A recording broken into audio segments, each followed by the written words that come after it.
അപ്പോ ഞാൻ പറഞ്ഞു വന്നത്, നിങ്ങളെ കല്യാണത്തിന്റെ അന്ന് നിങ്ങൾ എന്തോരം പ്രതീക്ഷയോട് കൂടെ വന്നത്.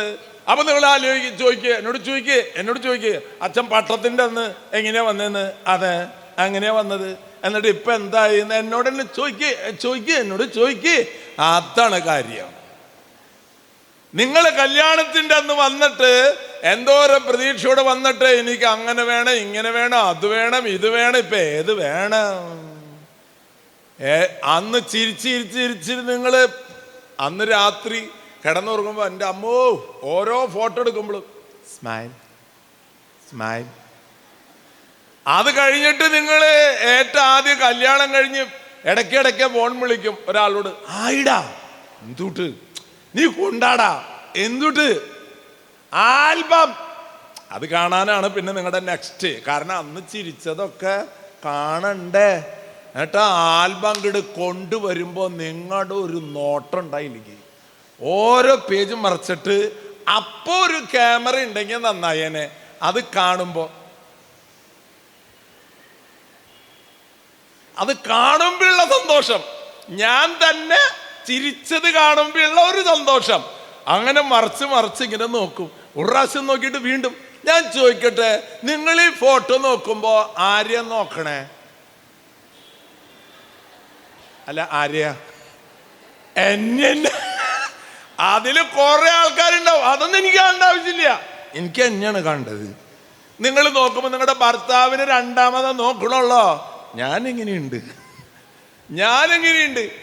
അങ്ങനെ ആ ആൽബം 2-3 പ്രാവശ്യം നോക്കി അവിടെ വെക്കും, ടീപ്പോയ്മ വെക്കും. എങ്ങാനും വീട്ടിലെ അടുത്ത ദിവസങ്ങളിൽ ആര് ഗസ്റ്റായിട്ട് വന്നാലും ആദ്യത്തെ ശിക്ഷ ഇതെടുത്ത് കയ്യിൽ കൊടുക്കും. നോക്കടാ.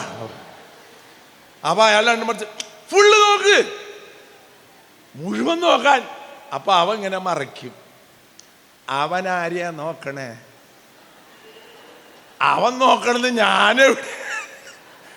അവൻ കല്യാണത്തിന് വന്നിരുന്നേ, അവൻ ഞാനെവിടെയാ നോക്കിക്കൊണ്ടിരിക്കുക. നമ്മൾ കൊടുത്ത ആള് വിചാരിച്ച അവളെ നോക്കണേന്ന്. ആരെ നോക്കണം? അത് നോക്കും. കുറച്ച് കഴിയുമ്പോൾ അത് പോയി കഴിയുമ്പോൾ ടീപ്പോയും ഇരിക്കണ ആ ആൽബം ഒരാഴ്ച കഴിയുമ്പോൾ ടീപ്പോയിലെ അടിയിലേക്ക് ഇറങ്ങും. അത് കഴിഞ്ഞ് 2-3 ആഴ്ച കഴിയുമ്പോ ആ ടീപ്പോയുടെ അടിയിലത്തെ ആൽബം വേറെ എവിടേക്കോ പോകും. അവിടെ എവിടെയെങ്കിലും കൊണ്ടുവച്ചത് അത് കൊണ്ടുവച്ചു. ഇപ്പോൾ നിങ്ങൾ ആ ആൽബം എവിടെയാണെന്ന് നോക്കൂ, പൊടി പോലുമില്ല കണ്ടുപിടിക്കാൻ. അനിസ്പ്രേ. പ്രിയമുള്ളവരെ, ജീവിതത്തിൽ പ്രത്യാശ എപ്പോഴാണ് നമുക്കുണ്ടാകുക? എന്തെങ്കിലും നമ്മുടെ ജീവിതത്തിലേക്ക് വരുന്നു എന്ന് കേൾക്കുമ്പോഴാണ്. ഞാൻ ഈ ട്രെയിനിലൊക്കെ യാത്ര ചെയ്യുമ്പോൾ, ഫ്ലൈറ്റിൽ യാത്ര ചെയ്യുമ്പോൾ അങ്ങനെ അത്രയധികം പ്രത്യാശ കണ്ടിട്ടില്ല. കാരണം ഇത് എപ്പോഴാണ് പൊട്ടി വീഴാന്നറിയാതെ. കാരണം അതിൻ്റെ ഉള്ളിലിരിക്കുമ്പോൾ ഒക്കെ ഇടയ്ക്ക് പ്ലെയിൻ കിടുകിടും. പ്ലെയിനിലിരിക്കുമ്പോൾ അത്ര പ്രത്യാശയില്ല താഴെ ലാൻഡ് ചെയ്യുമെന്നും. പക്ഷേ ട്രെയിനിൽ പോകുമ്പോഴൊക്കെ ഞാൻ കണ്ടിട്ടുണ്ട് ആൾക്കാർ സുഖമായിട്ട് അവിടെ കയ്യും വെച്ചിട്ട് കാറ്റും കൊണ്ടിട്ട് ഇങ്ങനെ നോക്കിയിരുന്നിട്ട് ഇങ്ങനെ ചിരിച്ചിരിക്കുക. എന്താണ്? നമുക്ക് ഉറപ്പാണ് തിരുവനന്തപുരത്ത് ഈ വണ്ടി എത്തുന്നു. എങ്ങാനും വണ്ടി കുറെ നേരം നിർത്തിയിട്ടാൽ തലയിട്ടിട്ട് എന്ത് എന്ത് എന്ത് അപ്പൊ പ്രത്യാശയൊക്കെ പോയി, ഉറപ്പ്. പ്രിയമുള്ളവർ, ഈ ലോകത്തിലേക്ക് എവിടെന്നോ ലോകത്തിൽ വന്നോരെല്ലാം നാം, എവിടേക്കോ നിർലക്ഷ്യം പോണോരെല്ലാം നാം. ദൈവത്തിൻ തൃക്കൈകൾ തീർത്തു നമ്മെ ദൈവത്തിൽ ലയമേകാൻ പോകുന്നു നാം. ഇതാണ് സത്യം. ഈ ഭൂമി സ്വന്തമാക്കാനായിട്ട് ഈ ലോകത്തിൽ ആരും ജനിച്ചിട്ടില്ല. ജനിച്ചങ്ങനെ ജീവിച്ചവരൊക്കെ പ്രത്യാശയില്ലാതെ മരിച്ചു പോയിട്ടുണ്ട്. പ്രിയമുള്ളവരെ, 33 വയസ്സ് വരെ ജീവിച്ചിട്ട് 33ാമത് വയസ്സായപ്പോഴേക്കും നിങ്ങൾ കർത്താവിനെല്ലാം ആലോചിച്ചത് അല്ല. ഞാൻ പറയാൻ പറഞ്ഞത് വേറെ ആളാ. ഒരു ചക്രവർത്തിയായ ഒരു മനുഷ്യനുണ്ട്. ആരാ? അലക്സാണ്ടർ എന്ന് പറയുന്ന ചക്രവർത്തി 33 വയസ്സായപ്പോഴേക്കും ലോകത്തിലെ അനേക രാജ്യങ്ങൾ വെട്ടിപ്പിടിച്ച് ഭൂമിയെ സ്വന്തമാക്കാൻ അതൊരു പാഷനായിരുന്നു. അത് പിടിക്കുക, ഇത് പിടിക്കുക, അത് കിട്ടുക, ഇത് കിട്ടുക. നമ്മളും കുടുംബജീവിതത്തിൽ വരുമ്പോൾ അത് വേണം, ഇത് വേണം, ഫ്രിഡ്ജ്, അമ്മി, കല്ല്, മൊന്ത, കിണ്ടി, ഒലയ്ക്ക ഒക്കെ മാറ്റണം. എന്നിട്ട് വേറെ വേറെ സാധനങ്ങൾ വരണം.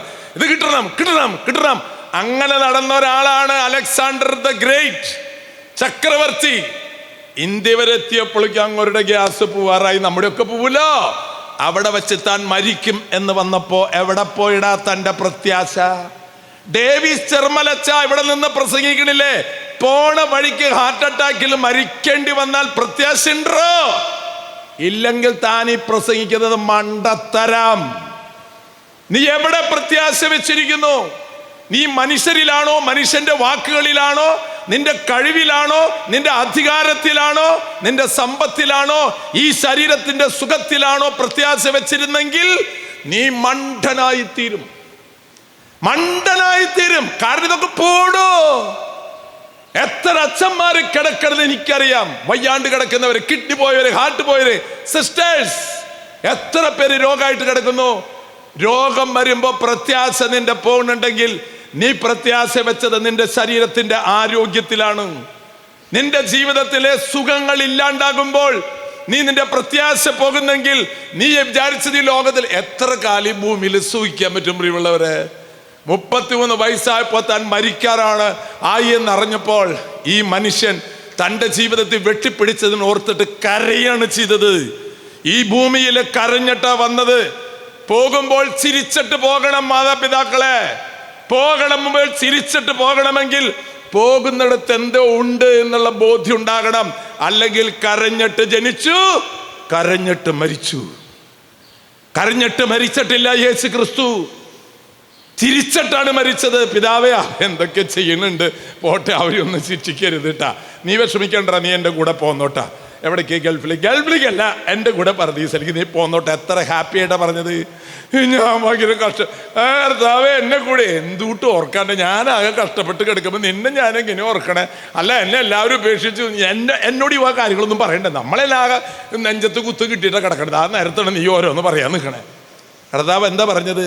വളരെ സമാധാനത്തോടെ സംതൃപ്തിയോടെ പറഞ്ഞു, ടുഡേ, ഇന്ന്, നാളെ അല്ലടോ, ഇന്ന് എൻ്റെ കൂടെ പർദീസയിലാണ്. താഴെ ആരാ നിൽക്കണമെന്നറിയോ? തനിക്ക് ജന്മം നൽകിയ അമ്മ പരിശുദ്ധ മറിയം താഴെ നിൽക്കുമ്പോ, ആദ്യത്തെ മാർപ്പാപ്പ പത്രോസ് ശ്ലീഹ താഴെ നിൽക്കുമ്പോ, ഈ ലോകത്തിലെ സർവ്വ തെറ്റുകളും കുറ്റങ്ങളും ചെയ്ത് കൊലപാതകത്തിന് ശിക്ഷിക്കപ്പെട്ട ഒരു മനുഷ്യനോട് യേശു ക്രിസ്തു പറയുന്നു, നീ വിഷമിക്കണ്ട. ഇതിനേക്കാൾ വലിയ പ്രത്യാശ ആര് തരും പ്രിയമുള്ളവരെ? ലോകമെന്നെ വെറുത്താലും ക്ലേശമെന്നെ മതിച്ചാലും അനുകമ്പാർദ്രമാം ഹൃദയമെപ്പോഴും എനിക്കായി തുടിച്ചിടുന്നു. എന്നെ ഓമനയായി കരുതുന്നു. ഇല്ലേ പ്രിയമുള്ളവരെ? അച്ഛൻ പ്രസംഗിക്കാൻ വേണ്ടിയിട്ടൊന്നും പറയണില്ല. നമ്മൾ വലിയ വാചകം കൊണ്ട് വർത്താനം പറഞ്ഞിട്ടൊന്നും കാര്യമില്ല. ഈ ജീവിതത്തിൽ ആരിലാണ് നീ പ്രത്യാശ വെച്ചിരിക്കുന്നത്? പ്രിയമുള്ളവരെ, അനേകം പേര് ശരീരത്തിന്റെ സൗന്ദര്യത്തിൽ, ആരോഗ്യത്തിൽ, സമ്പത്തിലൊക്കെ പ്രത്യാശ വയ്ക്കും. അതൊക്കെ അങ്ങടെ പൂമ്പിണ്ടില്ല. നിരാശപ്പെട്ട് കിടക്കുന്ന അവസ്ഥ ഉണ്ടാകരുത്. കുരിശിൽ 3 ആണികളിൽ കർത്താവ് കിടക്കുമ്പോൾ ഒരു നിരാശയുമില്ല. തന്നെ ഒട്ടിക്കൊടുത്തല്ലോ, തന്നെ തള്ളി പറഞ്ഞല്ലോ, തന്നെ ഇവരൊക്കെ കൊല്ലാൻ പോവാണല്ലോ, തന്നെ നഗ്നനാക്കിയല്ലോ, തന്നെ ചമ്മട്ടി കൊണ്ട് അടിച്ചല്ലോ എന്നോർത്തിട്ട് യേശു ക്രിസ്തു നിരാശപ്പെട്ടിട്ടില്ല. ആ യേശു ക്രിസ്തുവിന്റെ മക്കളാണ് നമ്മൾ. കരമുയർത്തി ഹല്ലേലൂയ, എല്ലാവരും ഹല്ലേലൂയ. ആ പ്രത്യാശ പ്രിയമുള്ളവരെ ഉണ്ടാക്കാൻ പറ്റില്ല. അത് തമ്പുരാൻ തരണം. അത് ദൈവിക പുണ്യമാണ്. അതിനാണ് നമ്മൾ കർത്താവിനോട് ചോദിക്കേണ്ടത്, എൻ്റെ രോഗം മാറണേ, ജോലി കിട്ടണേ, കാശ്. ഇതൊന്നല്ല നമുക്ക് വേണ്ടത്. ഈ പ്രത്യാശയാണ്. എങ്ങനെയാണ് പ്രിയമുള്ളവരെ? മാക്സിമിലിയൻ കോൾബേവ് എന്ന് പറയുന്ന ഒരു കപ്പൂച്ചൻ വൈദികൻ തൻ്റെ മുമ്പിൽ കേള് കരയുന്ന ഫ്രാൻസിസ് എന്ന് പറയുന്ന കുടുംബനാഥന്റെ കരച്ചില് ചങ്കിൽ നിന്ന് കേട്ടപ്പോ ആ പട്ടാള മേധാവിയോട് പറഞ്ഞത് എന്തോർത്തിട്ടാ? അവനെ കൊല്ലണ്ട, ഞാൻ വേണമെങ്കിൽ അവന് പകരം ചാവാം. തോമാസ്ലിയാണ് അങ്ങനെ പറഞ്ഞിട്ടുള്ളത്. നമുക്ക് അവനോട് കൂടെ പോയി മരിക്കാം. ക്രിസ്ത്യാനിക്ക് മരണം ഇല്ല പ്രിയമുള്ളവരെ. നമ്മൾ ഈ ലോകത്തിൽ ജീവിച്ചിട്ട് നമ്മൾ മരിക്കുന്നു പേടിച്ച്. ഞാൻ ചോദിക്കട്ടെ, ഏക കാര്യം ലോകത്ത് ഉറപ്പുള്ളത് എന്താ? നീ മരിക്കും. ആ കാര്യത്തെ കുറിച്ച് മാത്രം നമുക്ക് ഓർമ്മയില്ല.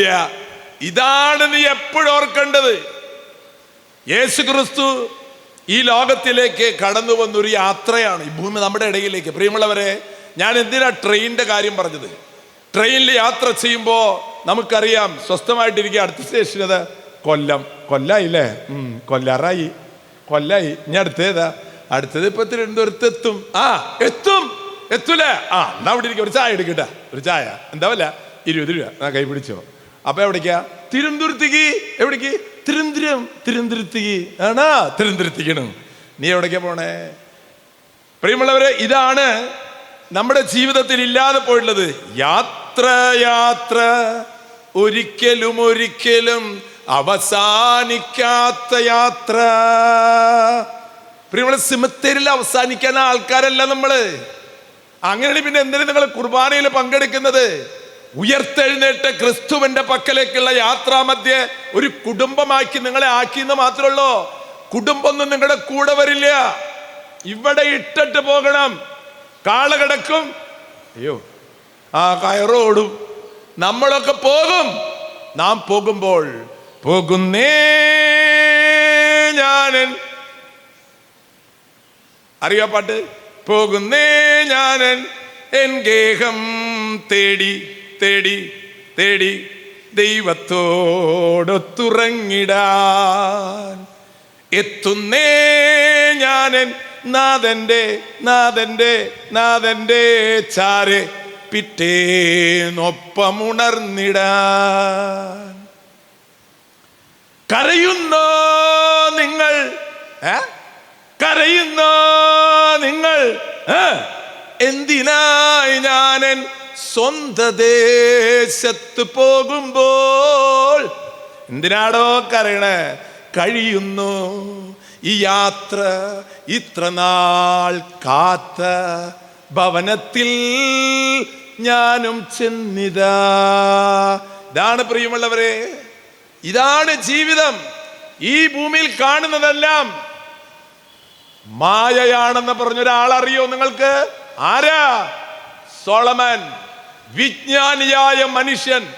ഇന്ന് ലോകത്തിൽ ഇതുപോലെ അറിവും ജ്ഞാനവും ഉള്ളൊരു മനുഷ്യൻ ഇന്ന് വരെ ജനിച്ചിട്ടില്ല.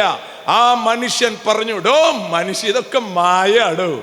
മായ എന്ന് പറഞ്ഞ എൻ്റെ അമ്മ മായ, എൻ്റെ അപ്പൻ മായ, നിങ്ങളുടെ ഭാര്യ മായ, നിങ്ങളുടെ ഭർത്താവ് മായ, നിങ്ങളുടെ ആരോഗ്യം മായ, നിങ്ങളുടെ സമ്പത്ത് മായ. ഇത് ഞാനല്ല പറഞ്ഞത്. മാഞ്ഞു പോകില്ലേ പ്രിയമുള്ളവരെ?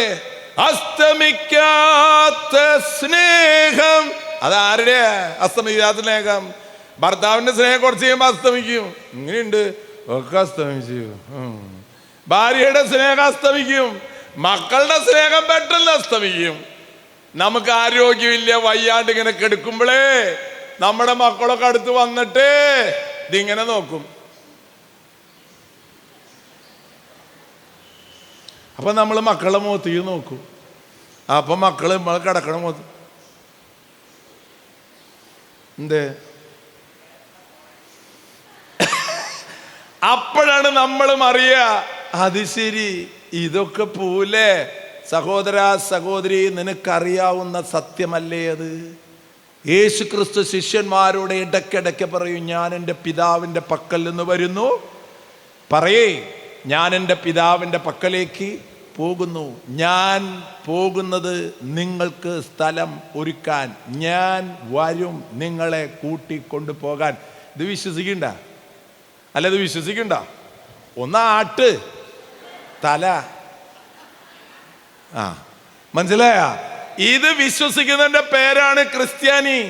അല്ലാണ്ട് കർത്താവിന്റെ കാല് രൂപമൊക്കെ തൊട്ടുമുത്തണവനല്ല, കൊന്ത കഴുത്തിലിട്ടുള്ളവനല്ല. ഇത് വിശ്വസിക്കുന്നവൻ. പ്രിയമുള്ളവരെ, ഈ യാത്ര തുടങ്ങിയ എവിടെ നിന്നോ ഇനിയൊരു വിശ്രമം എവിടെ ചെന്നോ, മോഹങ്ങൾ അവസാന നിമിഷം വരെ, മനുഷ്യബന്ധങ്ങൾ എവിടെ വരെ? ശരി, അറിയാലേ? അല്ല, അത് അറിഞ്ഞാ മതി. അതുകൊണ്ട് പ്രിയമുള്ളവരെ, കുടുംബം ദൈവം നിങ്ങൾക്കൊരു കോവണി തന്നിരിക്കുകയാണ്, ഒരു ഏണിപ്പടിയാണ്, അതിലൂടെ ചവിട്ടി കയറാൻ.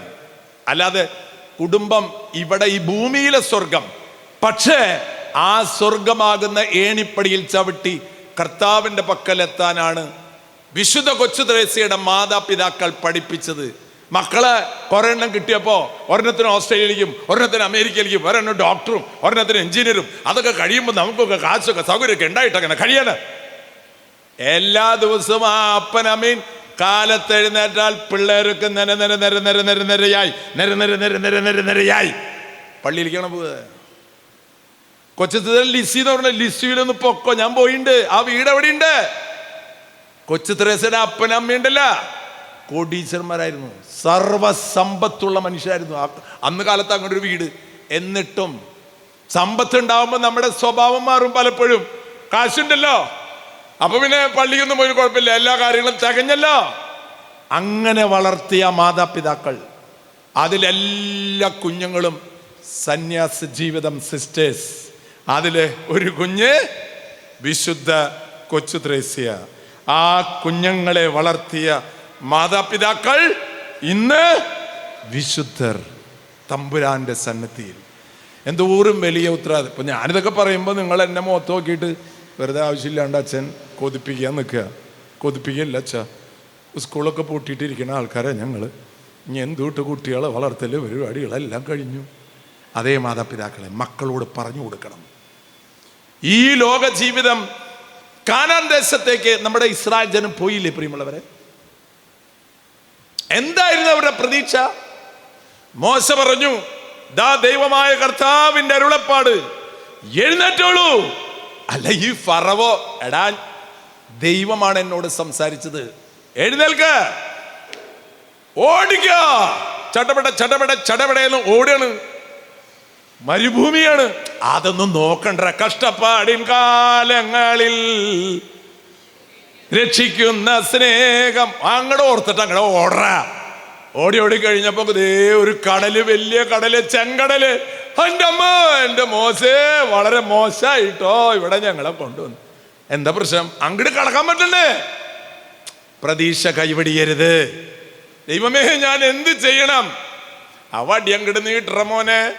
ദേവരനു ഫറവോന്റെ പട്ടാൽ നമ്മുടെ പ്രതീക്ഷ മുഴുവനും പോയി. വടി നീട്ടുന്നു. ആൾക്കാരൊക്കെ നോക്കിയിട്ടുണ്ടാവും മോശ ഈ കുഞ്ഞെ വടി പിടിച്ചിട്ട് ഇങ്ങനെ നിൽക്കുക. എന്നിട്ട് അപ്പൊ ആൾക്കാർ ഇതിന് വട്ടായ ഈ കടലിന്റെ മുമ്പിൽ വടി പിടിച്ച് നിന്നിട്ട് പ്രത്യാശ കൈയൊടിയരുത്, പ്രത്യാശ കൈയൊടിയരുത്. അല്ല, ഇത്രയും ഇതിനേക്കാളും വലിയ ശബ്ദം ഉണ്ടായിണ്ടാവും. രണ്ട് ഭാഗത്തേക്ക് വെള്ളം മാറി. അപ്പോൾ ആൾക്കാരൊക്കെ മോശനെ നോക്കി. എന്താടാ? അല്ല ഇപ്പൊ മനസ്സിലായി നമുക്ക്? ആ അങ്ങനെ നടക്കടാ. ഒരെണ്ണം കടലിലേക്ക് ഇറങ്ങിയില്ല. അന്ന് ഞാൻ ഉണ്ടായിരുന്നില്ല, എന്നാലും ഞാൻ പറയുന്നു. അല്ല, നിങ്ങളിപ്പ ചോദിക്കലോ അച്ഛൻ ഉണ്ടായിരുന്നു എന്ന്. അപ്പൊ ഒരാളെ കടലിലേക്ക് ഇറങ്ങണില്ല. അപ്പൊ മോശ പറഞ്ഞു, എടാ ഓട്, ദേ ഫറവോന്റെ എടാ ഫറവോന്റെ സൈന്യം. ഇല്ലില്ല. എന്താ ഇറങ്ങാത്ത? ഇതുണ്ടല്ല, അധികം സമയം വേണ്ട അങ്ങനെ ആവാനായിട്ട്. രണ്ട് ഭാഗത്തെ കടലിൽ നിൽക്കണേ. അങ്ങനെയൊന്നും ഞങ്ങൾ ഇറങ്ങണില്ല. അപ്പം ഇത് ദൈവമായി ആ മോശ പറഞ്ഞു, എൻ്റെ പിന്നാലെ വരിക. മോശ ഇറങ്ങി ഒരു ഒറ്റ നടത്തണം. ഒക്കെ പിന്നാലെ നടന്നു. അവരുടെ പ്രത്യാശ മുമ്പിൽ നടക്കുന്ന മോശയാണ്. പ്രിയമുള്ള മാതാപിതാക്കളെ, നിങ്ങളുടെ മക്കൾക്ക് പ്രത്യാശ കൊടുക്കേണ്ടത് നിങ്ങളാണ്.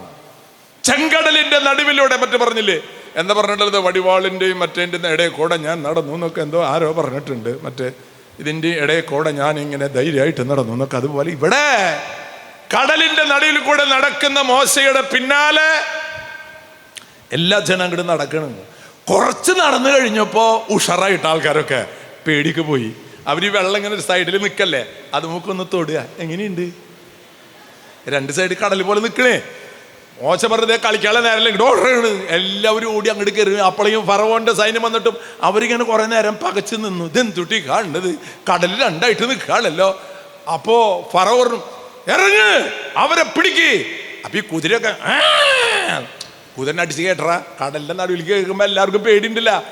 അവരിറങ്ങി. അപ്പോഴേക്കും ജനം മുഴുവൻ അപ്പുറത്തെത്തി. മോശ ആ വടിയെടുത്ത്. അപ്പോഴേ ആൾക്ക് ദേ വരണത് മിണ്ടാണ്ടിക്കട അവിടെ. ആ വടി ഇങ്ങനെത്തിട്ട് ശൂശു. അതോടുകൂടെ കംപ്ലീറ്റ് കടൽ ഒന്നായിന്ന്. ഇത് ഞാൻ പറഞ്ഞൊന്നല്ലല്ലോ, ഇത് നിങ്ങൾ വായിച്ചു നോക്ക്. പ്രിയമുള്ള മാതാപിതാക്കളെ, എന്തായിരുന്നു മോശയുടെ പ്രത്യാശ? മോശയുടെ അമ്മയുടെ പ്രത്യാശ എന്തായിരുന്നു? അത് വെറുതെ പ്രസംഗിക്കല്ല. തൻ്റെ മകനെ കടലിൽ നൈൽ നദിയിൽ എറിഞ്ഞു കൊല്ലണമെന്ന് രാജാവ് കൽപ്പിച്ചപ്പോൾ ദൈവത്തോട് മോശയുടെ അമ്മ പറഞ്ഞു, ഇല്ലടാ, എൻ്റെ മോനെ ഞാൻ എറിഞ്ഞു കൊല്ലില്ല. എന്ത് ചെയ്യണം? എനിക്ക് എൻ്റെ മകനെ രക്ഷിക്കാൻ കഴിയില്ല. അതുകൊണ്ട് ഞാൻ എൻ്റെ കൈ വിടുകയാണ്. എൻ്റെ കൈ വിട്ടിട്ട് നിന്റെ കയ്യിലേക്ക് ഞാൻ എൻ്റെ മകനെ വെച്ച് തരികയാണ്. ഏതാ? ദൈവത്തിൻ്റെ കയ്യേ. ദൈവത്തിൻ്റെ കയ്യിൽ ഈ ഭൂമിയിൽ കൂടെ ഒഴുകുന്ന പുഴയാണ്. ദൈവത്തിൻ്റെ കയ്യെ ഈ ആകാശത്തോടെ പറന്നു നടക്കുന്ന മേഘങ്ങളിലെ അത് ദൈവത്തിൻ്റെ കൈയാണ്. ഈ നിൽക്കുന്ന മാവും പ്ലാവും ഒക്കെ ഉണ്ടല്ലോ, അത് ദൈവത്തിൻ്റെ കൈയാണ്. ആ കയ്യിൽ നിന്നല്ലേ പറിച്ച് മാങ്ങ ചക്ക മാങ്ങ ഒക്കെ പറിച്ചെടുക്കണത്. കൈകളിൽ വെച്ചിട്ട് മോശയുടെ അമ്മ പറഞ്ഞു, എനിക്കൊന്നും ചെയ്യാൻ കഴിയില്ല, കാക്കണം. അങ്ങനെ പപ്പീറസ് കൊണ്ടൊരു കൂടയുണ്ടാക്കി നൈലിൽ ഒഴുകുന്ന നദിയിൽ വെച്ചു കൈ വിട്ടു. അതാണ് പ്രത്യാശ. പ്രിയമുള്ളവരെ, നിങ്ങൾ കൈവിടില്ല. എന്ത് അല്ല, അതിപ്പോ അല്ല അങ്ങനെ വിട്ടാലും എങ്ങനെയാ? അതെങ്ങനെ വിട്ടാലേ? അല്ല വിട്ടാലും ഇപ്പൊ എന്താ ഉണ്ടാവുക? നമ്മുടെ വിചാരം നമ്മൾ കൈ പിടിച്ചാലാണ് നന്നാവുക. നമ്മുടെ പിള്ളേരെ നമ്മളാണ് ഇങ്ങനെ നന്നാക്കി കൊണ്ടുവരുന്നത്. നിങ്ങൾ നന്നാക്കി എന്തോരം നന്നാക്കാൻ പറ്റും? ചാള നന്നാക്കണ പോലെ നമ്മൾ നന്നാക്കി അവസാനം അതിൻ്റെ കുടലും പണ്ടൊക്കെ എടുത്ത് കളഞ്ഞിട്ട് ഒരു വരും. നമ്മളൊന്നും നന്നാക്കിയാൽ നന്നാവാൻ പോണില്ല. ദൈവത്തിൻ്റെ കയ്യിലേക്ക് വെച്ച് കൊടുക്കണം മാതാപിതാക്കളെ. ഞാൻ വെറുതെ തമാശകൾ പറയില്ല കേട്ടോ. ആ പുഴയുണ്ടല്ലോ, നിങ്ങളിവിടെ പുഴ ഒഴുകുന്നില്ലേ? ആര് പറഞ്ഞിട്ടാണ് എവിടേക്ക് പുഴ ഒഴുകണമെന്ന് നിങ്ങൾ പറഞ്ഞണ്ട? ഇല്ലല്ലോ. ഇഷ്ടമുള്ളത്തേക്ക് ഒഴുകും. അങ്ങനെയല്ലേ? ചാലക്കുടി പുഴ വെള്ളം കൂടെ കയറി വന്നപ്പോൾ വേറെ വഴിക്കൊരു പോക്ക പോയി. അല്ല, അങ്ങടല്ല, ഇങ്ങടാണ് ഒഴുകേണ്ടത്. അത് നിന്റെ വീട്ടിൽ പോയി പറഞ്ഞാൽ മതി. എനിക്ക് ഇഷ്ടമുള്ളടത്തേക്ക് ഒഴുകും. പുഴ ഒറ്റ ഒഴുക്കണ ഒരു സൈഡിൽ കൂടെ കംപ്ലീറ്റ് ആൾക്കാർ മുങ്ങിയില്ലേ? ഇല്ലേ? പുഴ മാറി ഒഴുകിയോ? അപ്പൊ ആരത് നിശ്ചയിക്കണേ? കാറ്റ് അതിന് ഇഷ്ടമുള്ളിടത്തേക്ക് വീശുന്നു. അതെവിടെ നിന്ന് വരുന്നു? അതെവിടേക്ക്? നീയാ നിശ്ചയിക്കണ? അല്ലല്ലോ. ആ ദൈവത്തിന്റെ കരങ്ങളിൽ മോശയെ വെച്ചിട്ട് അമ്മ മാറി നിന്നപ്പോ പ്രിയമുള്ളവരെ, ആ പുഴ ഒഴുകിയത് എവിടേക്കാണെന്നറിയോ? ആരെയാണോ പേടിച്ചത്, ആ പേടിച്ച ഫറവോന്റെ കടവിലേക്ക് ആ പുഴ തിരിച്ചങ്ങോട്ട് ഒഴുകി. അമ്മ എൻ്റെ അമ്മ ഇതെന്താ അങ്ങോട്ട് കൊണ്ടുപോണേ, എൻ്റെ മോനെ അങ്ങോട്ട് കൊണ്ടുപോണേ എന്ന് ഓർത്ത് വിഷമിച്ചിരിക്കുമ്പോ നേരെ ചെന്നത് ഫറവോന്റെ മകള് കുളിക്കുന്ന കടവിലേക്ക് കൂടെ കയറി ചെല്ലുകയാണ്. തോഴികൾ അതിനെടുത്തു കൊണ്ടുവന്നു. നോക്കിയപ്പോൾ ഒരു ഹെബ്രായ ബാലൻ. അമ്പടാ! തോഴികൾ പറഞ്ഞു, കൊല്ലേ, അതിനെ കൊല്ലേ. അപ്പോൾ ഫറവോന്റെ മകളുടെ നാവ് സൃഷ്ടിച്ചവൻ ഏറ്റു പറഞ്ഞു, ഇല്ല, ഇവനെ ഞാൻ കൊല്ലില്ല, ഇവനെ ഞാൻ വളർത്തും. ആര് പറഞ്ഞു പ്രിയമുള്ളവരെ? ആ ദൈവമാണ് നമ്മുടെ നേരത്തെ അച്ഛൻ വായിച്ചത്, നമ്മുടെ കൂടെയുണ്ടെന്നും. അങ്ങനെ തോന്നണമെങ്കിലേ നിങ്ങൾ ഒന്നുമില്ലാത്തവരായി മാറണം. നിങ്ങളിൽ ആശ്രയിക്കുന്നിടത്തോളം കാലം നിങ്ങൾക്ക് ദൈവത്തിലുള്ള ആശ്രയം ഉണ്ടാകില്ല പ്രിയമുള്ളവരെ. നിങ്ങൾ നിങ്ങളുടെ കഴിവിലും നിങ്ങളുടെ കുടുംബത്തിലും നിങ്ങളുടെ ഭാര്യയിലും നിങ്ങളുടെ ഭർത്താവിലും നിങ്ങളുടെ മക്കളിലും നിങ്ങളുടെ പഠിപ്പിലും നിങ്ങളുടെ സ്വത്തിലും ആശ്രയിക്കുന്നിടത്തോളം കാലം ദൈവത്തിന്റെ ആശ്രയത്തിന്റെ ആനന്ദം നിങ്ങൾ അനുഭവിക്കില്ല. ഇതൊക്കെ എനിക്ക് പറ്റും, ഞാൻ പറഞ്ഞോണം കേൾക്കണം, ഇതൊക്കെ പറയുമ്പോൾ ഞാനല്ലാതെ മറ്റൊരു ദൈവം ഉണ്ടാകരുന്ന ദൈവത്തിന്റെ വാക്കുകൾ നീ കേട്ടിരുന്നെങ്കിൽ എല്ലാ കാര്യങ്ങളും നീ ദൈവത്തോട് ആലോചന ചോദിക്കും. എന്നിട്ട് ചെയ്ത ഔസപിതാവിന് അറിയോ? നിങ്ങൾക്ക് ഔസപിതാവിന്റെ ഹൃദയത്തിലുണ്ടാകുന്ന പ്രത്യാശ എന്താ? ശക്തനായ ദൈവം വലിയ കാര്യങ്ങൾ ചെയ്തു തരുമെന്ന് പറഞ്ഞ മാതാവിന്റെ ഹൃദയത്തിലുള്ള പ്രത്യാശ എന്താ പ്രിയമുള്ളവരെ? ഈ മോശയുടെ അമ്മ ആ കൂടെ അങ്ങോട്ട് ഒഴുകി ചെന്നപ്പോൾ മോശയുടെ അമ്മ നിന്നിങ്ങനെ വിറയ്ക്കുക. നോക്കുമ്പോൾ ആ മകൾ ആ കൂടെ എടുത്തിട്ട് ആ കുട്ടിയെടുത്ത് തൻ്റെ മാറോട് ചേർത്തിട്ട് പറഞ്ഞു, ഈ കുഞ്ഞിനെ ഞാൻ എൻ്റെ മകനെ പോലെ വളർത്തും. പ്രിയമുള്ളവരെ, ദുഷ്ടന്റെ ഭവനത്തിൽ അവന്റെ തീന്മേശയിൽ നിന്നെ ഞാൻ ഇരുത്തും, അവനോടൊപ്പം നീ ഭക്ഷിക്കും. മോശ അവിടെ ഇരുന്നിട്ടാ വളർന്നത്.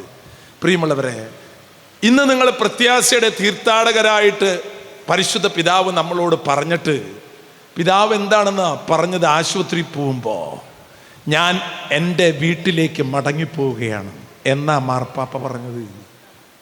മരിക്കാൻ പോകണമെന്നല്ല പറഞ്ഞത്. എൻ്റെ ജോലികളെല്ലാം കഴിഞ്ഞു, ഞാൻ എൻ്റെ വീട്ടിലേക്ക് പോവുക. എത്ര പേർക്ക് അങ്ങനെ തോന്നിയുണ്ട് പ്രിയമുള്ളവരെ നിങ്ങൾക്ക്?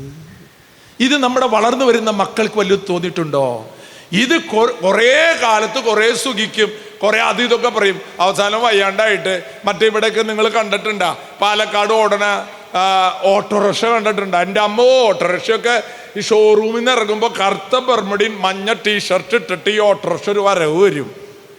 കറുത്ത ബർമുട മഞ്ഞ ടീഷർട്ട് ഇട്ടിട്ട് ഷോറൂമിൽ നിന്ന് ഓട്ടോറിക്ഷ വരുമ്പോൾ കാണണം നിങ്ങൾ.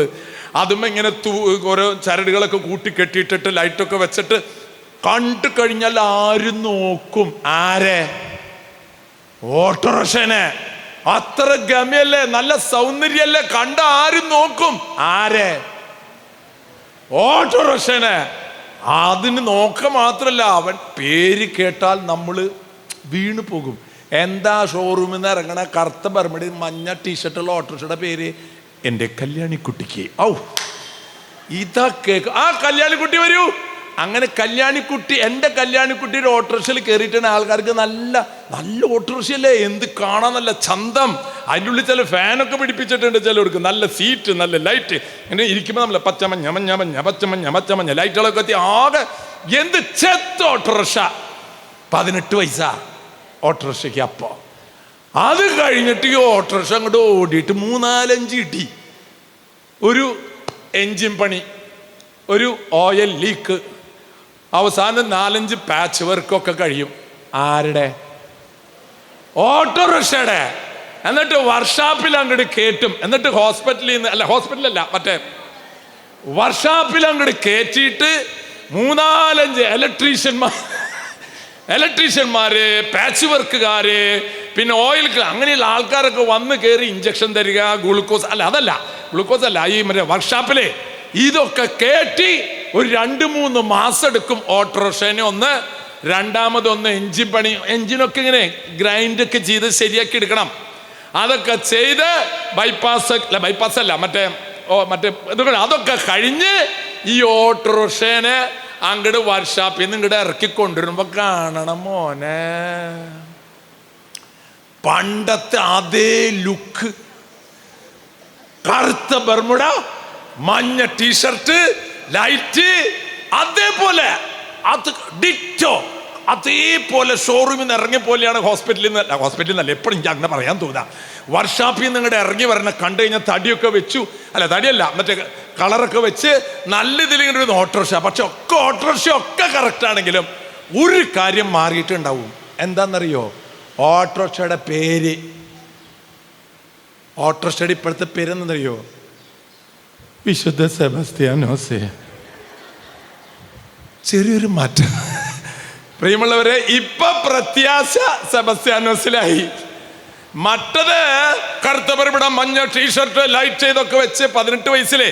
ഇപ്പൊ എത്രയാ വയസ്സ്? അത് മറിച്ചിട്ടൻ എത്രയാ? 81 വയസ്സില് വിശുദ്ധ അന്തോണീസ്, വിശുദ്ധ സെബസ്ത്യാനോസ്. ഓട്ടോറിക്ഷ പറഞ്ഞ വരവ് ഉണ്ട് കഴിഞ്ഞാല് ചക്രം കാലുമോ വെച്ചിട്ടാണ് വരണേ. പ്രിയമുള്ളവരെ, നമ്മൾ പ്രത്യാശ വെക്കുന്നത് നമ്മുടെ കഴിവിലാണ്. എനിക്ക് ഇത്രയും നിങ്ങൾ പറയാനുള്ളൂ. ഈ കാനാൻ ദേശത്തേക്ക് പോയ ഇസ്രായേൽ ജനമുണ്ടല്ലോ, വഴിയിൽ എന്തെല്ലാം പ്രതിസന്ധികൾ ഉണ്ടായി. ഇരുട്ട്, മേഘസ്തംഭം, കുടിക്കാൻ വെള്ളമില്ല, പാറയിൽ നിന്ന് ജലം, തിന്നാ ഒന്നുമില്ലടോ, ആകാശത്ത് നിന്ന് മന്ന, ഇത്തിരി ഇറച്ചി കൂട്ടണ്ടേ, കാടപ്പക്ഷികൾ. അങ്ങട് നടക്ക്. കാനാൻ ദേശത്തെത്തിയപ്പോഴേ അവിടുന്ന് പുറപ്പെട്ട എത്ര പേരുണ്ടായിണ്ടാവും അവിടെ എത്താൻ?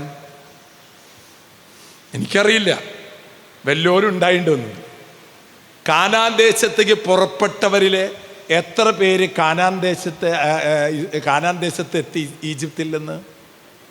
മോശെത്തിയ. അപ്പൊ പ്രിയമുള്ളവരെ, അവിടെ എത്തുമ്പോൾ ഈ മാതാപിതാക്കൾ തങ്ങളുടെ മക്കൾക്ക് പകർന്നു കൊടുത്ത പ്രത്യാശയാണ് ആ ജനം. അവർ ഈജിപ്ത് കണ്ടിട്ടില്ല. എത്ര പേര് പ്രസവിച്ചു അതിൻ്റെ ഇടയില്. ആ കുട്ടികളൊക്കെ വളർന്ന് വലുതായി അവിടെ എത്തുമ്പോ അവിടെ നിന്ന് ഇറങ്ങിയ കുറച്ച് പേരുള്ളൂ. പക്ഷെ അവർ പകർന്നു കൊടുത്തതിന്റെ പേരാണ് ദൈവത്തിലുള്ള വിശ്വാസവും പ്രത്യാശയും സ്നേഹവും. കരമുയർത്തി ഹല്ലേലൂയ, ഹല്ലേലൂയ. എനിക്കായി കരുതുന്നവൻ, എന്നെ കൈവിടാത്തവൻ, യേശുവൻ കൂടെയുണ്ട്. എന്താണ്? അല്ല, അങ്ങനെയല്ലല്ലോ അത്. ഭാരങ്ങൾ വഹിക്കുന്നവൻ, എന്നെ കൈവിടാത്തവൻ, യേശുവൻ കൂടെയുണ്ട്. ഇതാണ് അച്ഛൻ വായിച്ച ഉൽപ്പത്തി പുസ്തകത്തിലെ വചനം. അടുത്തൊരു വരി പറയാൻ വേണ്ടിയിട്ടാണ് ഈ പാട്ടിന്റെ മുകളിലത്തെ വരികൾ അച്ഛൻ വായിച്ചത്. ആ വരികൾ നിങ്ങൾ ഏറ്റുപാടണം. പരീക്ഷ എൻ്റെ ദൈവം അനുവദിച്ചാൽ പരിഹാരം എനിക്കവൻ കരുതിയിട്ടുണ്ട്. പരീക്ഷ എൻ്റെ ദൈവം അനുവദിച്ചാൽ പരിഹാരം എനിക്കവൻ കരുതിയിട്ടുണ്ട്. അടുത്ത വരി ഉറക്കെ പറയേ. എന്തിനെന്ന് ചോദിക്കില്ല ഞാൻ, എൻ്റെ നന്മയ്ക്കായി അറിയുന്നു ഞാൻ.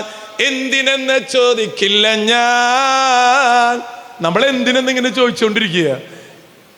ദൈവത്തെ അറിയുന്നവൻ എന്തിനെന്ന് ചോദിക്കില്ല. എന്തിനാ സ്വർഗസ്ഥനായ പിതാവേ എൻ്റെ മോനെ ഇങ്ങനെ കുരിശുമ്മ തറയ്ക്കണത്? എന്തിനാ എൻ്റെ മോനെ ഇങ്ങനെ എല്ലാവരും തുപ്പണത്? എൻ്റെ മോനെ ചോദിക്കില്ലേ മാതാപിതാക്കളെ നിങ്ങൾ? മറിയം എന്തേ ചോദിക്കാഞ്ഞേ? മറിയത്തിനറിയാം, ഈ കാണുന്ന നസ്രത്തും ഗലീലിയും ഒന്നുമല്ല തൻ്റെ ഭവനം തമ്പുരാൻ്റെ പക്കല്. പ്രിയമുള്ള, ഇത് ദൈവത്തിൻ്റെ ദാനമായിട്ട് നമുക്ക് കിട്ടണം. ഇല്ലെങ്കിൽ കുറേയൊക്കെ എന്തെങ്കിലുമൊക്കെ കാട്ടിക്കൂട്ടി അവസാനം കുറെ കഴിയുമ്പോൾ എല്ലാവരും വെറുക്കപ്പെട്ട് ആരുടെയും സ്നേഹമില്ല. പണ്ടൊക്കെ വലിയ സ്നേഹമായിരുന്നു അച്ഛാ, ഇപ്പൊ ഞാനൊരു ഭാരമായിട്ടാണ് തോന്നണേ. വണ്ണം വെച്ചോ? വണ്ണം വെച്ചതല്ല, ഇപ്പൊ ഞാൻ എങ്ങനെയെങ്കിലും ഒന്ന് പോയി കിട്ടിയാൽ മതി എന്നാ തോന്നണേ എന്ന് ഒപ്പ്. എന്താ കാരണം? ജീവിതത്തിൽ പ്രത്യാശ വെച്ചത് ദൈവത്തിലല്ല. ഞാൻ കുന്നംകുളത്തൊരു കൺവെൻഷന് പോയപ്പോൾ എക്യുമെനിക്കൽ, അവിടെ ഒരു സഹോദരി വന്ന് പ്രസംഗിക്കുകയാണ്. എനിക്ക് ദൈവം ജീവിതം പങ്കുവെക്കാൻ ഒരു ജീവിത പങ്കാളിയെ തന്നു. കാലയളവ് കഴിഞ്ഞപ്പോൾ ദൈവം എൻ്റെ ജീവിത പങ്കാളിയെ തിരിച്ചെടുത്തു. എനിക്ക് ദൈവം 3 മക്കളെ തന്നു. പക്ഷെ 2 മക്കളുടെ കാലയളവ് കഴിഞ്ഞപ്പോൾ ആ 2 മക്കളെയും ദൈവം തിരിച്ചെടുത്തു.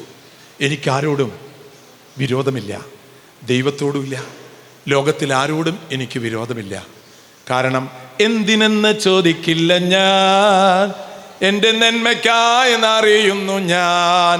ആരാ സ്ത്രീ? ആരാണ് ഞാൻ ഈ പറഞ്ഞ പെണ്ണ്? അറിയോ നിങ്ങൾക്ക്? അവളുടെ പേരാണ് ഗ്ലാഡിസ്. അവളുടെ ഭർത്താവിൻ്റെ പേരാണ് ഗ്രഹാം സ്റ്റെയിൻസ്. തൻ്റെ ഭർത്താവിനെ തൻ്റെ കൺമുമ്പിലിട്ട് പച്ചയ്ക്ക് കത്തിക്കുമ്പോഴും തൻ്റെ 2 മക്കൾ അമ്മേ മമ്മി എന്ന് നിലവിളിച്ച് പടഞ്ഞു മരിക്കുമ്പോഴും ആ സ്ത്രീ ആ ഭർത്താവിലോ താൻ പ്രസവിച്ച മക്കളിലോ അവരുടെ സന്തോഷങ്ങളിലോ അല്ല, ദൈവത്തിൻ്റെ കരങ്ങളിലാണ്. തമാശയല്ലല്ലോ പ്രിയമുള്ളവർ ഇതൊന്നും. തൻ്റെ 7 മക്കളെ നിർത്തിയിട്ട് ആ മക്കമായ അമ്മ പറഞ്ഞില്ലേ, മോനെ നീ വലുതാവണം, അമ്മയ്ക്ക് സുഖം കിട്ടണം, അപ്പന്.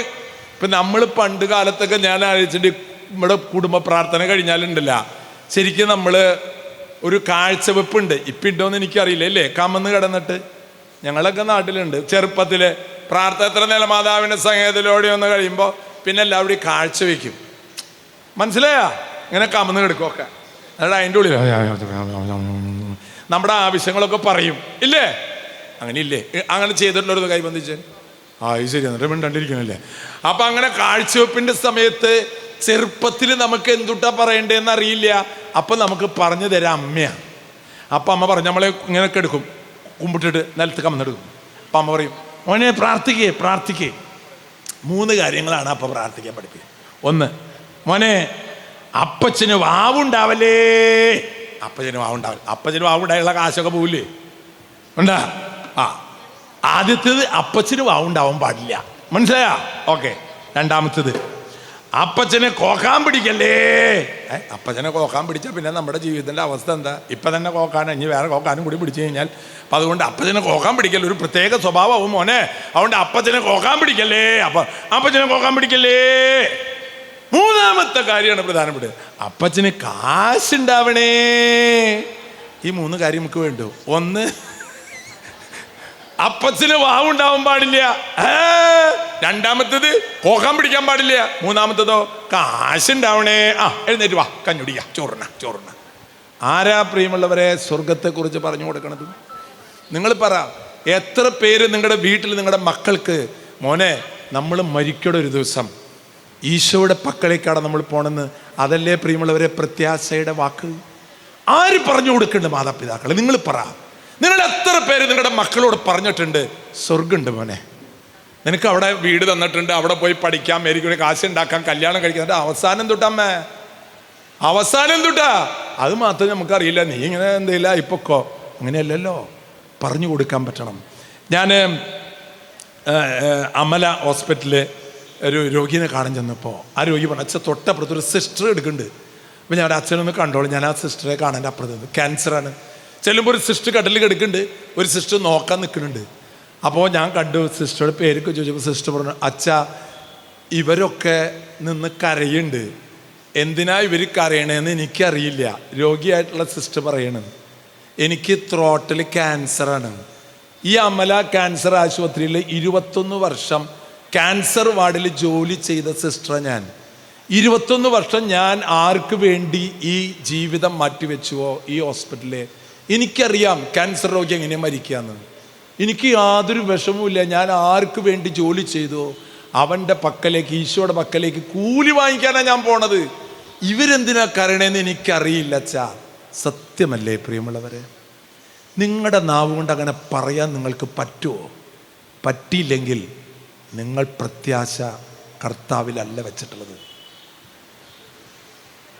ഈ മാക്സിമിലിയൻ കോൾബേ എന്ന് പറയുന്ന അച്ഛൻ്റെ കാര്യം എന്നോട് പറഞ്ഞില്ലേ? ആ ചെറുപ്പക്കാരൻ പറയും, ഞാൻ മരിക്കാന്ന് പറയാൻ ഉള്ളില് എന്ത് കണ്ടിട്ടായി പറഞ്ഞത്? വെറുതെ തമാശ പറഞ്ഞതല്ല. അവനെ മാറ്റി നിർത്തിയിട്ട് ഈ അച്ഛനങ്ങോട്ട് കയറ്റി നിർത്തിയിട്ട് ഞാൻ പോയിട്ടുണ്ട് വിയന്നയില്, ജർമ്മൻ തടങ്കൽ പാളയത്തില്. ആ സ്ഥലത്ത് ഞാൻ പോയി കണ്ടിട്ടുണ്ട്. എവിടെയാണ് ആ മനുഷ്യനെ കുഴിച്ചിട്ടത്?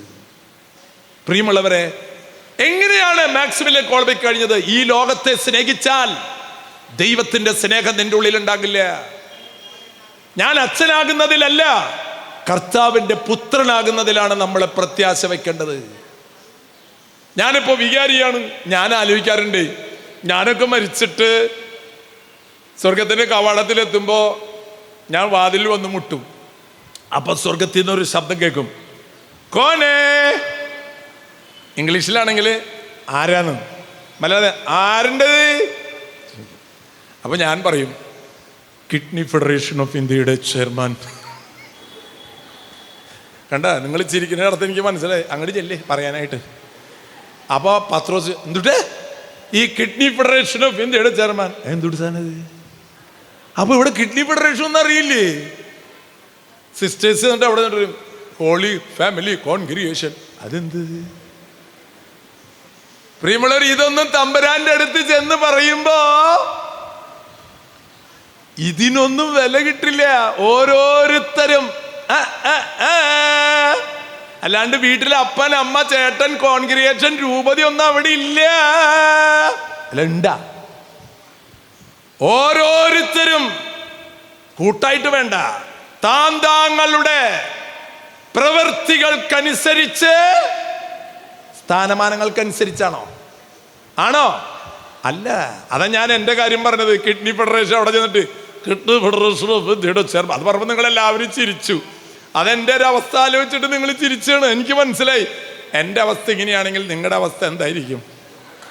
അല്ല, വെറുതെ ഞാൻ പറഞ്ഞു എന്ന് മാത്രമേ ഉള്ളൂ കേട്ടോ. പ്രിയമുള്ളവരെ, ഈ ഭൂമിയിലെ സന്തോഷത്തോടെ കഴിയണം.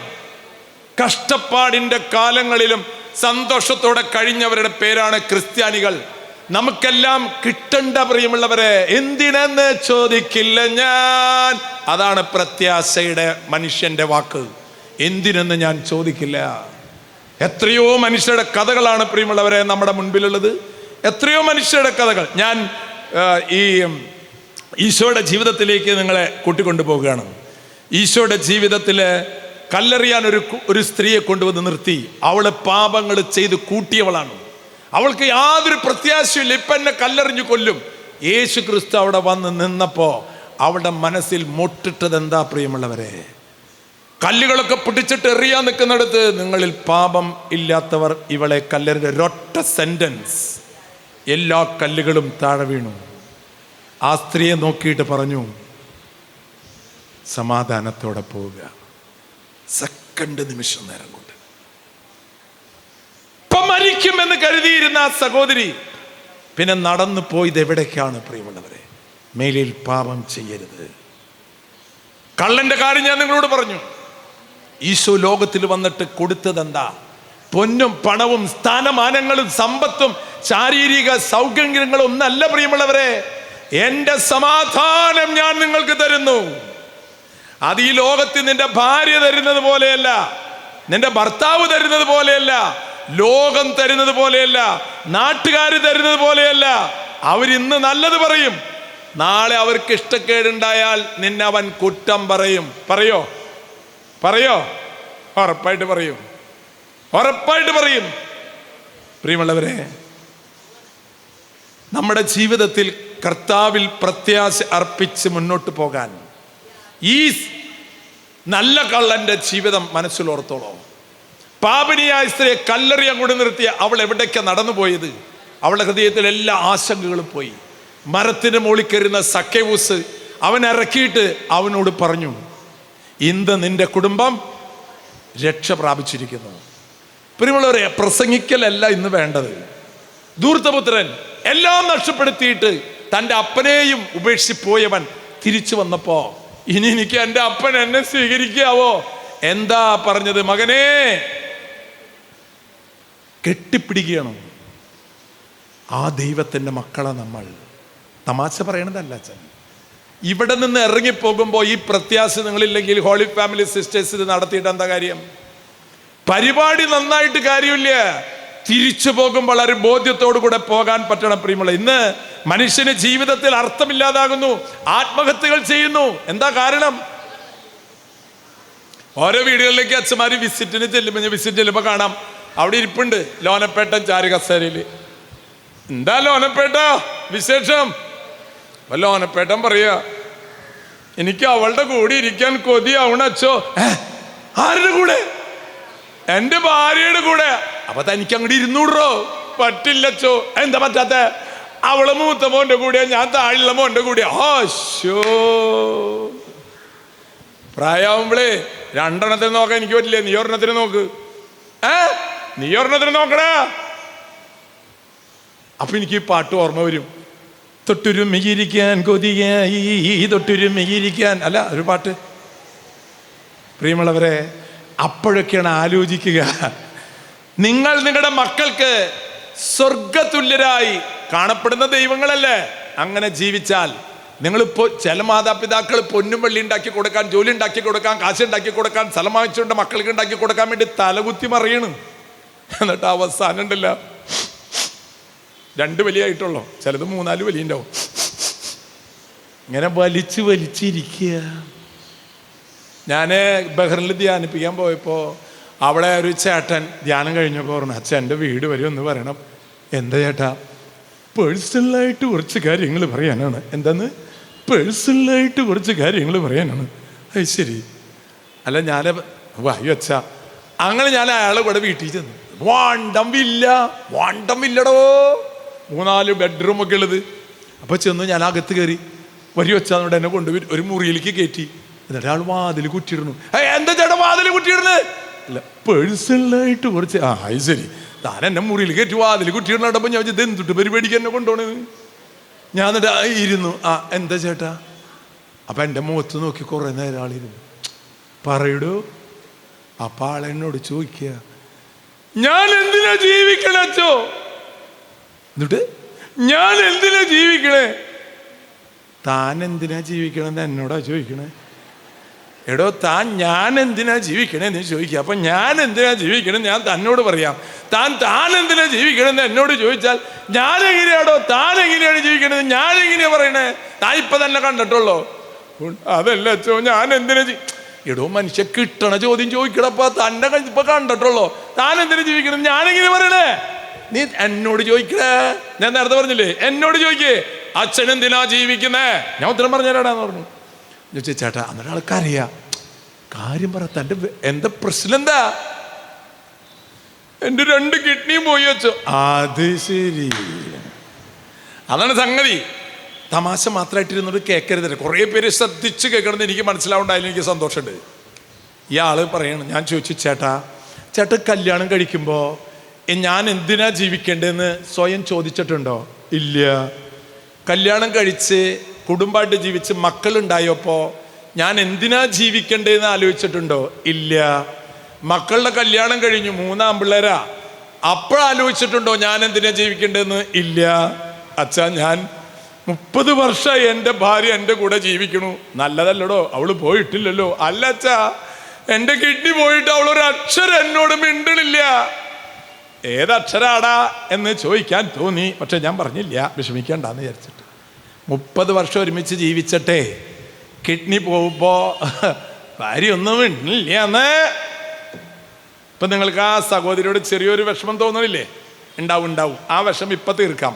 നിങ്ങളുടെ ഭർത്താക്കന്മാരുടെ കിഡ്നി പോയാൽ ഞാൻ കിഡ്നി കൊടുക്കും എന്ന് ഉറപ്പുള്ളവരൊന്ന് കൈവന്തിച്ചേൻ. ഇപ്പം ആ വിഷമം തീർന്നില്ലേ? അല്ല, ഞാനും ആ കൂട്ടത്തിൽപ്പെട്ട ആൾക്കാർ ഇനിയാണെന്ന് ആലോചിക്കുമ്പോൾ ഒരു സമാധാനം. പ്രിയമുള്ളവരെ, ഒരക്ഷരം മിണ്ടണില്ല. തമാശകളൊന്നും അച്ഛൻ പറയില്ല കേട്ടോ, റിയാലിറ്റി മാത്രം പറയും. കേക്ക് പോണവർക്ക് തോന്നണം. എന്നിട്ട് ആ അപ്പം പറഞ്ഞത്, അച്ഛൻ എനിക്ക് 3 മക്കൾ ഞാൻ കെട്ടിച്ചയച്ചു. ഞാൻ കല്യാണം കഴിച്ചപ്പോൾ എൻ്റെ അപ്പനെ, അമ്മയെ, സഹോദരന്മാരെ, കുടുംബത്തെ ഒന്നും ഞാൻ നോക്കിയില്ല. എൻ്റെ ഭാര്യ, എൻ്റെ കുട്ടികളും അങ്ങനെ മാത്രം ആലോചിച്ച് ജീവിച്ചതാ. കാശുണ്ടാക്കണം, കുട്ടികളെ പഠിപ്പിക്കണം, അവർക്ക് നല്ല സൗഭാഗ്യം കൊടുക്കണം, ഭാര്യ ചോദിക്കുന്നതൊക്കെ കൊടുക്കണം, അവളുടെ സ്നേഹം മതിവരോളം ആസ്വദിക്കണം. അങ്ങനെ ജീവിച്ചിരുന്നവളാ. എൻ്റെ ശരീരത്തിലെ ചോര നീരാക്കി എൻ്റെ മക്കൾക്കും ഭാര്യയ്ക്കും വേണ്ടി ഞാൻ ജീവിച്ചോ. പ്രത്യാശ എവിടെ വെച്ചത്? എൻ്റെ ഭാര്യയുടെ സ്നേഹത്തിലും എൻ്റെ മക്കളുടെ സ്നേഹത്തിലും. എന്നിട്ട് ഈ 3 മക്കളും ഒന്നും പറയാനില്ല. കൂടാനുകൂടിയുണ്ട്. 2 വില്ല 2 മക്കൾക്ക്. ഈ വില്ല താഴെ മോനെ. ഞാനിതൊക്കെ കേട്ടു. ഞാൻ പറഞ്ഞു, ഞാൻ എന്തുട്ടാ പറയാ ചേട്ടതിന്? ചേട്ടൻ പ്രത്യാശ വെച്ചതൊക്കെ കയ്യിൽ നിന്ന് പോയി. തമ്പുരാനിലല്ലല്ലോ. സ്വത്ത്, പണം, ഭാര്യയുടെ സ്നേഹം, മക്കളുടെ ഇഷ്ടം, അതിലൊക്കെയാണ് താങ്കൾ പ്രത്യാശ വെച്ചത്. ദൈവത്തെക്കുറിച്ച് സ്വന്തം അപ്പനും അമ്മേനെയും സഹോദരന്മാരെ പോലെ ആളെ ആലോചിച്ചിട്ടില്ല. എനിക്ക് സൂഹിക്കണം, എനിക്ക് സൂഹിക്കണം, എനിക്ക് സന്തോഷിക്കണം, എൻ്റെ മക്കൾ സന്തോഷിക്കണം, എൻ്റെ ഭാര്യ സന്തോഷിക്കണം, ഒക്കെ സന്തോഷിച്ച് അവസാനം ഈ പരുവത്തിലായി. അയാൾ എന്നോടൊരു കാര്യം പറഞ്ഞു, അച്ഛാ മൊത്തത്തിൽ നോക്കുമ്പോൾ എന്തുട്ട് അല്ല മൊത്തത്തിൽ നോക്കുമ്പോൾ എൻ്റെ വീട്ടിൽ 8 കിഡ്നി ഉണ്ട് അച്ചോ. അത് ശരിയാണല്ല. 3 മക്കളുടെ 6 എണ്ണം, പിന്നെ ഭർത്താവിൻ്റെ 8 കിഡ്നി ഉണ്ട്. 8 കിഡ്നി ഉള്ള ആളാണോ ഇങ്ങനെ പ്രത്യാശയില്ലാണ്ട് ഇങ്ങനെ കരയേണ്ട വല്ല ആവശ്യമുണ്ടോ?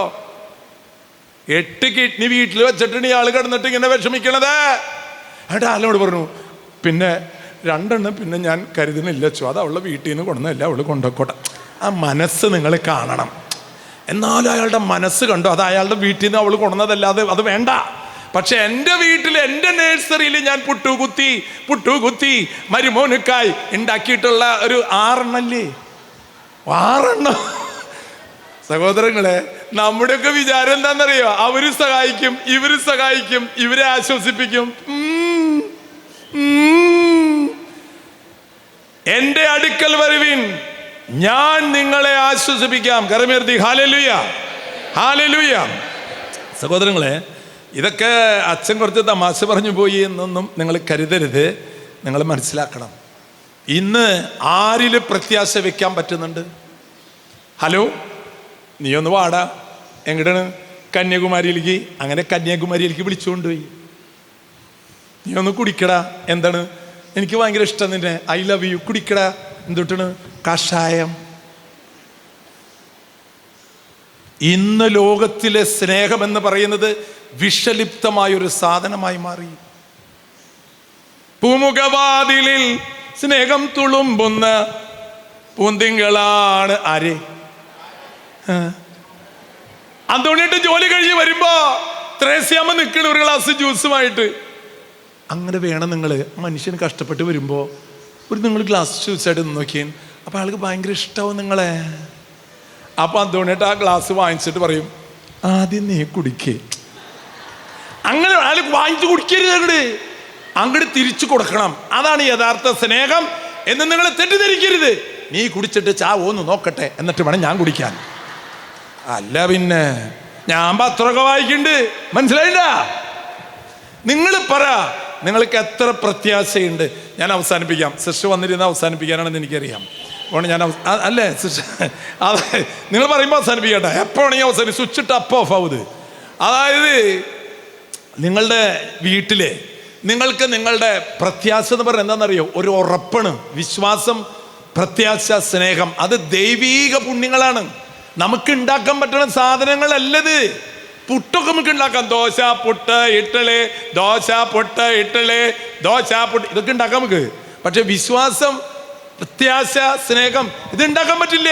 ദൈവം തരണം. പ്രിയമുള്ളവരെ, ഞാൻ നിങ്ങളോട് ചോദിക്കട്ടെ, നിങ്ങളുടെ വീട്ടിലെ 100% ശ്രദ്ധിച്ചു കേട്ടോളൂ, 100% ശ്രദ്ധിച്ചു കേട്ടോളൂ, നിങ്ങൾക്ക് 100% നിങ്ങളെ മനസ്സിലാക്കാനും നിങ്ങൾ എന്ത് തെറ്റ് ചെയ്താലും അതൊക്കെ നിങ്ങളോട് ക്ഷമിക്കാനും നിങ്ങളെ പൂർണ്ണമായി നിങ്ങൾക്ക് വിശ്വസിക്കാനും പറ്റുന്ന ഏതെങ്കിലും ഒരാൾ നിങ്ങളുടെ വീട്ടിൽ ഉണ്ടെങ്കിൽ സത്യസന്ധമായിട്ട് അവർ കൈവന്ദിച്ചേൻ.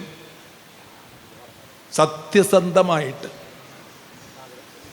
100% നിങ്ങൾക്ക് വിശ്വസിക്കാനും സത്യസന്ധമായിട്ട് എല്ലാം തുറന്നു പറയാനും 1, 2, 3, 4, 5, 6, 7, 8, 10, 12, 14, 16, 17, 18 സിസ്റ്റർ എഴുതാനിരിക്കുകയാണോ? 18 എഴുതിക്കോട്ടെ. ഇത്രയും പേര് ഞാൻ കുറ്റപ്പെടുത്താനല്ല പറഞ്ഞത്. ഇതാണ്. ആരെ വിശ്വസിക്കും പ്രിയമുള്ളവരെ? ആര് നമ്മൾ വിശ്വസിക്കും? എന്ത് പണിയാണ് ആരാ തരാ നമുക്കറിയില്ല. അതാണ് ഇന്ന് ലോകത്തിലെ മനുഷ്യന്റെ ദുരവസ്ഥ. തമ്പുരാൻ ഇത് തന്നെയാണ് പറഞ്ഞത്, നിങ്ങൾ എന്നിൽ വിശ്വസിക്കുവേൻ, ഞാൻ സ്നേഹിച്ചതുപോലെ നിങ്ങൾ പരസ്പരം സ്നേഹിക്കുവേൻ, ഞാൻ നിങ്ങളോട് കാണിക്കുന്നത് പോലെ നിങ്ങൾ പരസ്പരം ബഹുമാനിക്കുവിൻ, ആദരിക്കുവിൻ. റാണി മരിയനെ നിങ്ങൾക്കറിയാലോ, കുത്തിക്കൊലപ്പെടുത്തിയില്ല സിസ്റ്ററെ. എന്തോരം ദേഷ്യം ഉണ്ടാവും.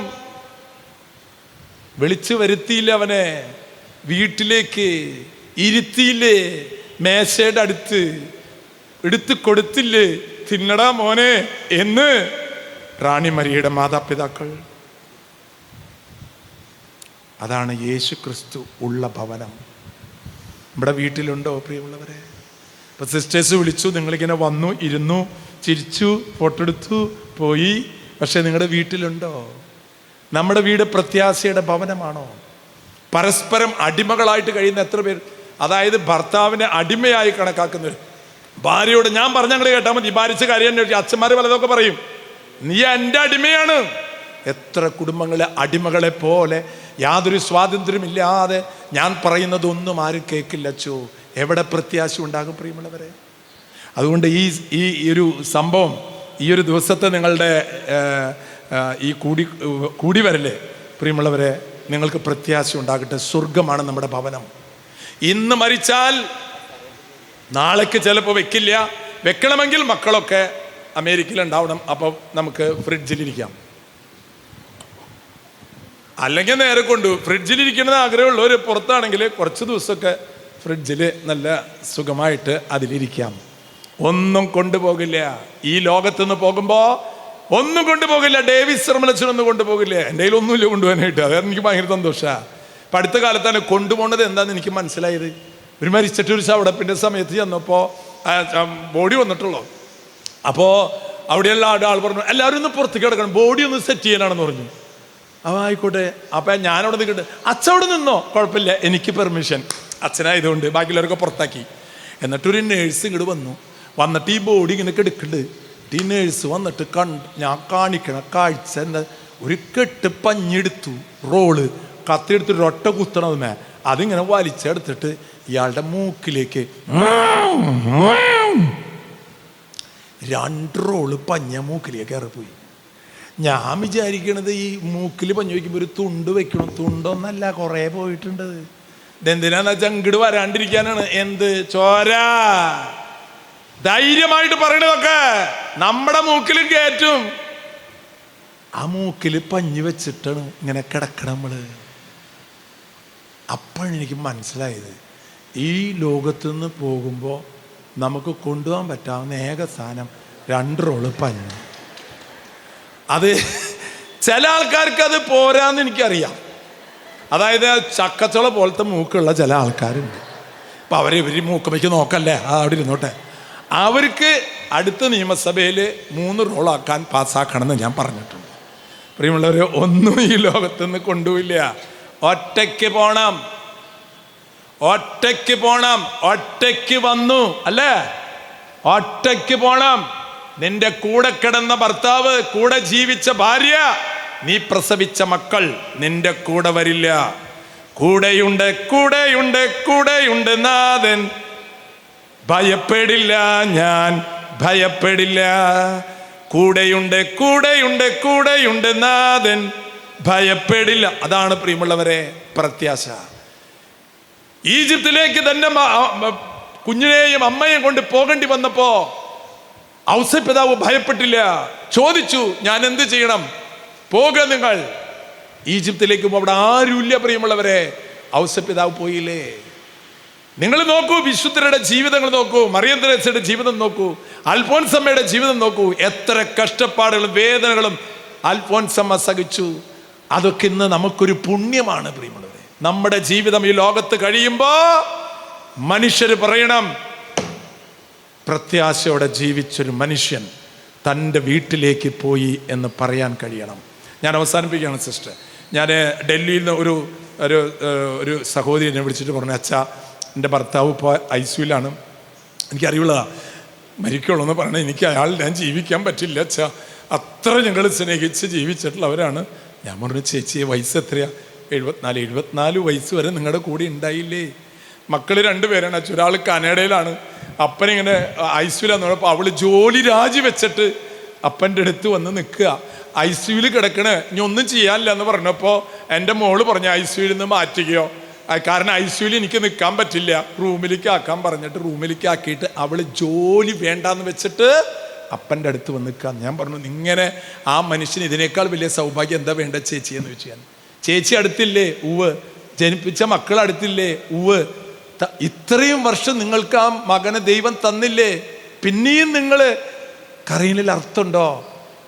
ശരി അച്ഛൻ പറഞ്ഞത്. പിറ്റേ ദിവസം വിളിച്ചിട്ട് പറഞ്ഞു, അച്ഛൻ എൻ്റെ മക്കളോട് ഞാൻ പറഞ്ഞു, മക്കളെ അപ്പന് നമുക്ക് ദൈവത്തിന് വിട്ടുകൊടുക്കണം. അവർ ശാന്തരായി.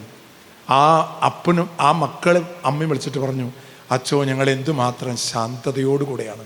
ഞങ്ങളുടെ അപ്പൻ ഞങ്ങളുടെ മുഖത്തൊക്കെ നോക്കി ഒന്ന് ചിരിച്ചു, ശാന്തമായി മരിച്ചു. സഹോദരങ്ങളെ, നമ്മുടെ ഭവനം പാലക്കാടല്ല, തൃശ്ശൂരല്ല. ഞാനിപ്പോൾ പോയിട്ട് ഇന്ന് രാത്രി കിടന്നുറങ്ങുമ്പോൾ 12 മണിക്ക് ഒരു ഹാർട്ട് അറ്റാക്കായി മരിക്കുന്ന സമയത്ത് എൻ്റെ അപ്പം വരും എൻ്റെ അടുത്ത്. മാർപ്പാപ്പ വരുമോ? സിസ്റ്റേഴ്സ് വരുമോ? അച്ഛന്മാർ വരുമോ? ആരും വരില്ലേ? കൂടെയുണ്ട്. ഈ ബോധ്യം മോശയ്ക്ക് കൊടുത്തത് കർത്താവ് ഫറവോന്റെ അടുത്തേക്കാണ്. ആയിക്കോട്ടറ, ഞാനുണ്ട് കൂടെ. ആ ബോധ്യത്തോടു കൂടെ ഈ കുടുംബസംഭവം കഴിഞ്ഞ് വീട്ടിലേക്ക് പോകുക. വീട്ടിൽ പോയിരുന്ന് വായിക്കുക. കർത്താവിൻ്റെ കരം നിങ്ങളെ ശക്തിപ്പെടുത്തട്ടെ. God bless you. Thank you very much.